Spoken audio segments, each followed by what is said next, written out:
श्री शिवाय नमस्तुभ्यं। ओम नमः शिवाय, ओम नमः शिवाय, ओम नमः शिवाय। भक्तजनों, बंधुजनों, आप सभी का ब्राह्मण देव कन्या चैनल पर बहुत बहुत स्वागत है। अभी सावन का महीना चल रहा है और इस महीने में शिव महापुराण की कथा सुनना बहुत ही ज़्यादा पुण्य फल देने वाला है।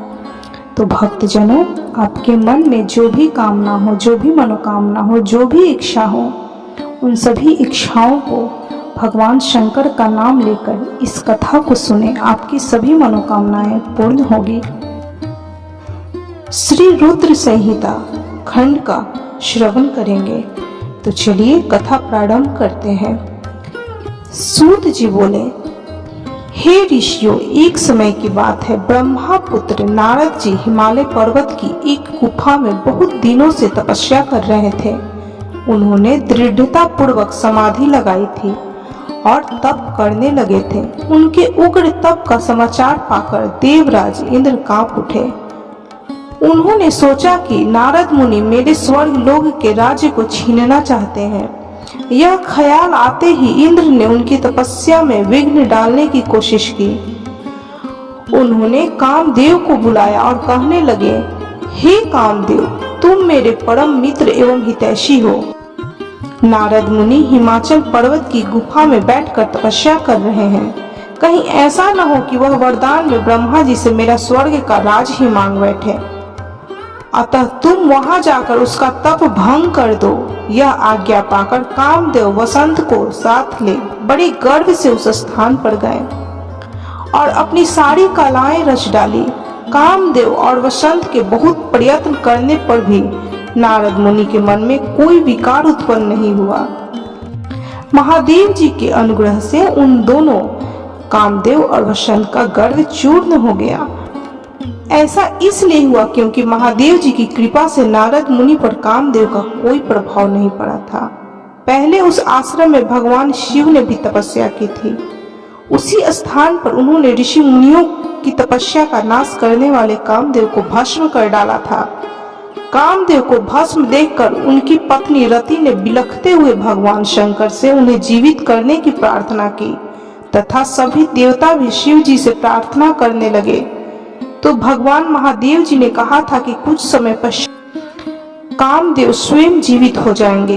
किंतु इस स्थान पर और इसके आसपास जहां तक भस्म दिखाई देती है, वहां तक की पृथ्वी पर कामदेव की माया और कामबाण का कोई प्रभाव नहीं पड़ेगा। इस प्रकार उस स्थान से कामदेव लज्जित होकर वापस लौट आए। देवराज इंद्र ने जब यह सुना कि नारद जी पर कामदेव का कोई प्रभाव नहीं पड़ा, तो उन्होंने नारद जी की खूब प्रशंसा की। भगवान शिव की माया के कारण वे भूल गए थे कि शिव जी के श्राप के कारण उस स्थान पर कामदेव की माया नहीं चल सकती। नारद जी भगवान शिव की कृपा से बहुत समय तक तपस्या करते रहे। अपने तप को पूर्ण हुआ समझकर नारद जी उठे तो उन्होंने कामदेव पर विजय प्राप्त करने का ध्यान आया।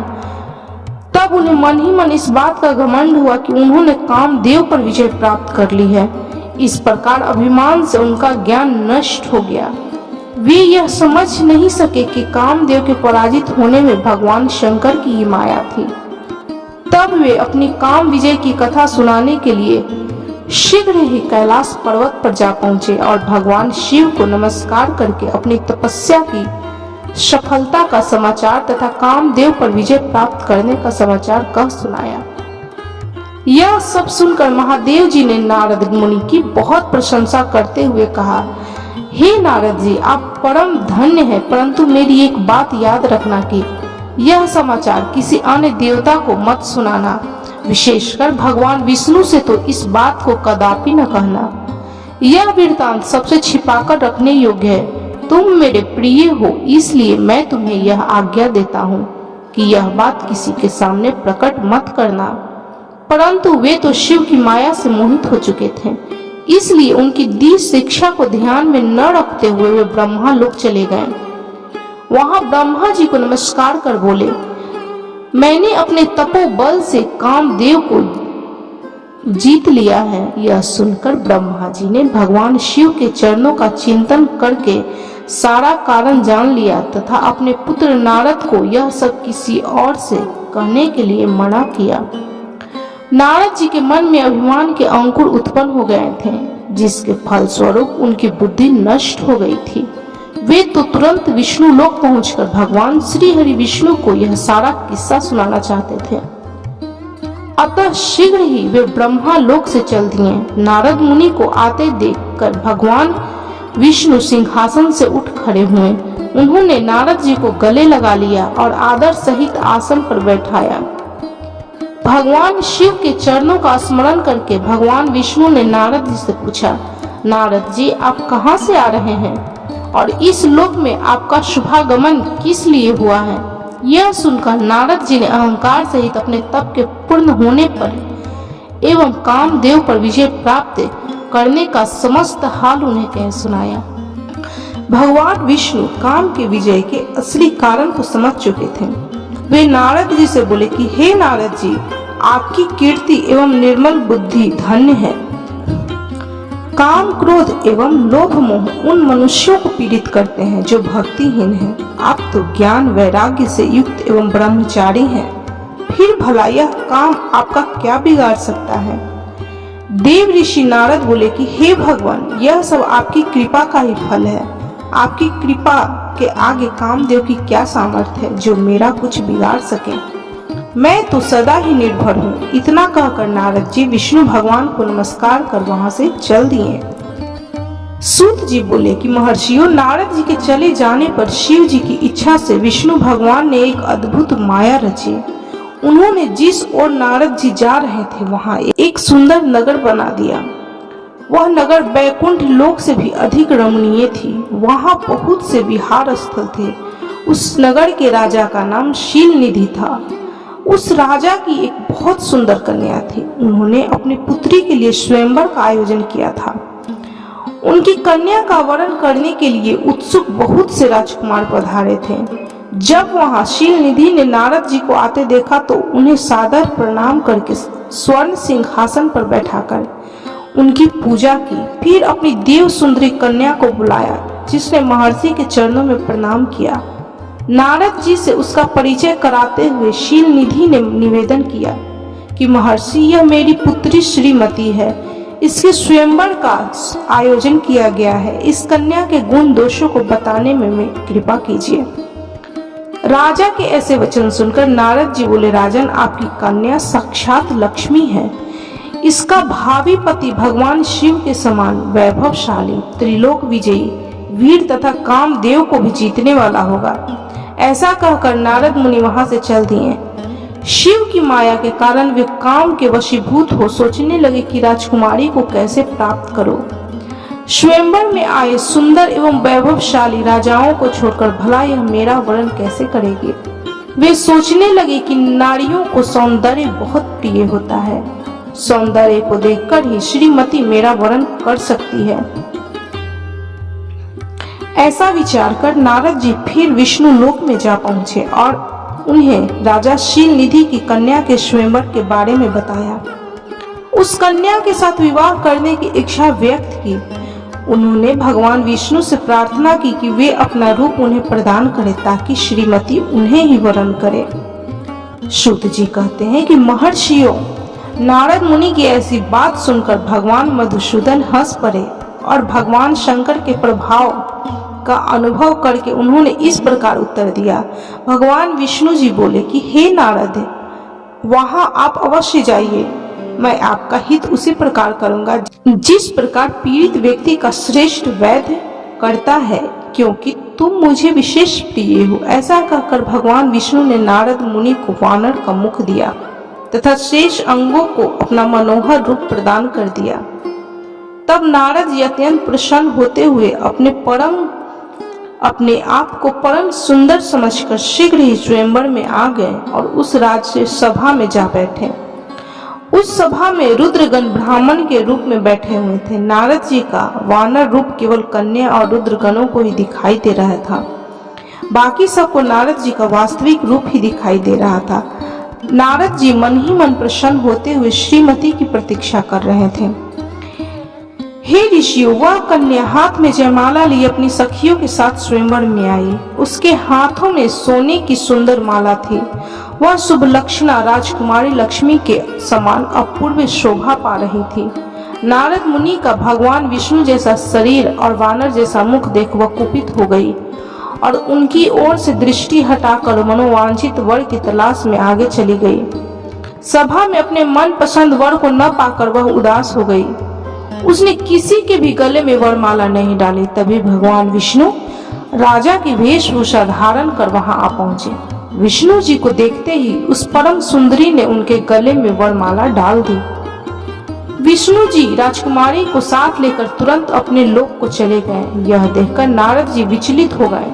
तब ब्राह्मणों के रूप में उपस्थित रुद्रगणों ने नारद जी से कहा कि हे नारद जी, आप व्यर्थ ही काम में मोहित हो सौंदर्य के बल से राजकुमारी को पाना चाहते थे। पहले जरा अपना वानर के समान मुख तो देख लीजिए। सूत जी बोले कि यह वचन सुनकर नारद जी को बड़ा आश्चर्य हुआ। उन्होंने दर्पण में अपना मुख देखा। वानर के समान मुख देखकर वे अत्यंत क्रोधित हो उठे और दोनों रुद्रगणों को श्राप देते हुए बोले, तुमने एक ब्राह्मण का मजाक उड़ाया है, अतः तुम ब्राह्मण कुल में पैदा होकर भी राक्षस बन जाओगे। यह सुनकर वे शिवगण कुछ नहीं बोले, बल्कि इसे भगवान शिव की इच्छा मानते हुए उदासहीन भाव से अपने स्थान को चले गए और भगवान शिव की स्तुति करने लगे। ऋषि बोले कि हे सूत जी, रुद्रगणों के चले जाने पर नारद जी ने क्या किया और वे कहाँ गए, इसके बारे में भी हमें बताइए।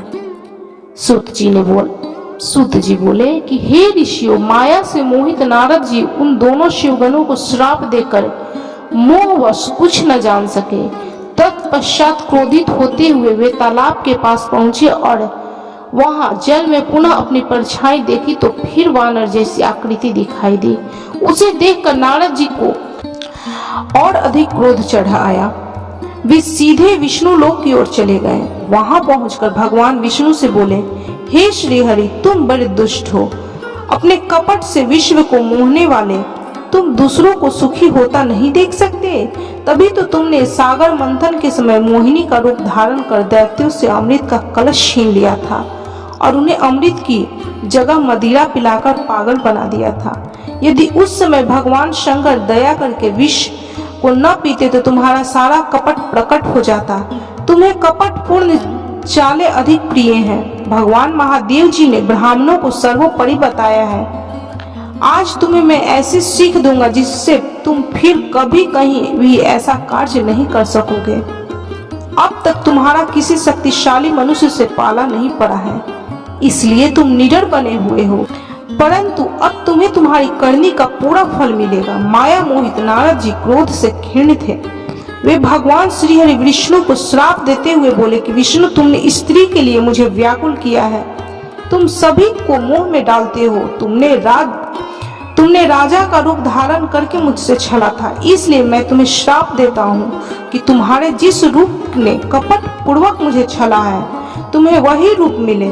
तुम राजा होगे और इस तरह स्त्री का वियोग भोगोगे जिस तरह मैं भोग रहा हूँ। तुमने जिन वानरों के समान मेरी आकृति बना दी है, वही वानर तुम्हारी सहायता करेंगे। तुम दूसरों को स्त्री वियोग का दुख देते हो, इसलिए तुम्हें भी यही दुख भोगना पड़ेगा। तुम्हारी स्थिति अज्ञान से मोहित मनुष्य जैसी हो जाएगी। अज्ञान से मोहित नारद जी का श्राप विष्णु भगवान ने स्वीकार कर लिया। तत्पश्चात उन्होंने महालीला करने वाली मोहिनी माया को समाप्त कर दिया। माया के जाते ही नारद जी का खोया हुआ ज्ञान लौट आया और उनकी बुद्धि पहले की तरह हो गई। उनकी सारी व्याकुलता चली गई तथा मन में आश्चर्य उत्पन्न हो गया। यह सब जानकर नारद जी बहुत पछताने लगे और अपने को धिक्कारते हुए भगवान विष्णु के चरणों में गिर पड़े और उनसे क्षमा याचना करने लगे। नारद जी कहने लगे कि मैंने अज्ञानवश होकर और माया के कारण आपको जो श्राप दे दिया है वह झूठा हो जाए। भगवान, मेरी बुद्धि खराब हो गई थी जो मैंने आपके लिए बुरे वचन अपनी जुबान से निकाले। मैंने बहुत बड़ा पाप किया है। हे प्रभु, मुझ पर कृपा कर मुझे कोई ऐसा उपाय बताइए जिससे मेरा सारा पाप नष्ट हो जाए। कृपया मुझे प्रायश्चित का तरीका बताइए।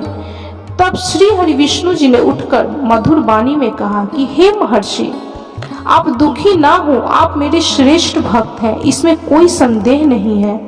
नारद जी, आप चिंता मत कीजिए, आप परम धन्य हैं। आपने अहंकार के वशीभूत होकर भगवान शिव की आज्ञा का पालन नहीं किया था, इसलिए उन्होंने ही आपका गर्व नष्ट करने के लिए यह लीला रची थी। वे निर्गुण और निर्विकार हैं, सत्य है, रज और तम आदि गुणों से परे हैं। उन्होंने अपनी माया से ब्रह्मा, विष्णु और महेश तीनों रूपों को प्रकट किया है। निर्गुण अवस्था में उन्हीं का नाम शिव है। वे ही परमात्मा, महेश्वर, पर ब्रह्मा, अविनाशी, अनंत और महादेव नामों से जाने जाते हैं। उन्हीं की आज्ञा से ब्रह्मा जी जगत के श्रेष्ठ हुए। मैं तीनों लोकों का पालन करता हूँ और शिव जी रुद्र रूप से सबका संहार करते हैं। वे शिव स्वरूप सबके साक्षी हैं। वे माया से भिन्न और निर्गुण हैं। वे अपने भक्तों पर सदा दया करते हैं। मैं तुम्हें समस्त पापों का नाश करने वाला, भोग एवं मोक्ष प्रदान करने वाला एक उपाय बताता हूँ। अपने सारे शकों एवं चिंताओं का त्याग कर भगवान शंकर की यश और कीर्ति का गुणगान करो और सदा अनन्य भाव से शिव जी के शतनाम स्तोत्र का पाठ करो, उनकी उपासना करो तथा प्रतिदिन उनकी पूजा अर्चना करो। जो मनुष्य शरीर, मन और वाणी द्वारा भगवान शिव की उपासना करते हैं, उन्हें पंडित या ज्ञानी कहा जाता है। जो मनुष्य शिव जी की भक्ति करते हैं, उन्हें संसार रूपी भवसागर से तत्काल मुक्ति मिल जाती है। जो लोग पाप रूपी दावा नल से पीड़ित हैं, उन्हें शिव के नाम रूपी अमृत का पान करना चाहिए। वेदों का पूर्ण ज्ञान प्राप्त करने के पश्चात ही ज्ञानी मनुष्यों ने शिव जी की पूजा को जन्म मरण रूपी बंधनों से मुक्त होने का सर्वश्रेष्ठ साधन बताया है। इसलिए आज से ही रोज भगवान शिव की कथा सुनो और कहा करो तथा उनका पूजन किया करो। अपने हृदय में भगवान शिव के चरणों की स्थापना करो तथा उनके तीर्थों में निवास करते हुए उनकी स्तुति का गुणगान करो। इसके बाद नारद जी, तुम मेरी आज्ञा से अपने मनोरथ की सिद्धि के लिए ब्रह्मा लोक जाना। वहां अपने पिता ब्रह्मा जी की स्तुति करके उनसे शिव महिमा के बारे में पूछना। ब्रह्मा जी शिव भक्तों में श्रेष्ठ हैं। वे तुम्हें भगवान शंकर के महात्म एवं शतनाम स्तोत्र अवश्य कहेंगे, सुनाएंगे। आज से तुम शिव भक्ति में लीन हो जाओ, वे तुम्हारा अवश्य कल्याण करेंगे। यह कहकर भगवान श्री हरि विष्णु अंतर ध्यान हो गए। इस तरह शिव महापुराण के रुद्र संहिता का यह अध्याय कथा संपन्न हुआ। तो बोलिए ओम नमः शिवाय, ओम नमः शिवाय, ओम नमः शिवाय। भक्तजनों, बंधुजनों, सावन मास में शिव महापुराण की कथा का श्रवण अवश्य करें और जितना हो सके शेयर करके अपने भाई बंधुओं को भी सुनाएं। यदि आपके द्वारा इस कथा का महात्म्य कोई और भी सुनेगा तो उसका पुण्य फल आपको जरूर प्राप्त होगा। महाकाल महाकालेश्वर आपके जीवन में आ रही सभी बाधाओं को दूर करेंगे। आपके जीवन में सुख, शांति, वैभव, लक्ष्मी प्रदान करेंगे। जो भी कठिनाइयां, जो भी समस्याएं आ रही है, उस सभी का निदान करेंगे। आपकी सभी मनोरथों को पूरा करेंगे, आपकी सभी समस्याओं का समाधान करेंगे। तो भक्तजनों, यदि आपको यह शिव महापुराण के श्री रुद्र संहिता की कथा अच्छी लगी हो तो कृपया लाइक, शेयर और सब्सक्राइब जरूर करें और कमेंट में हर हर महादेव जरूर लिखें।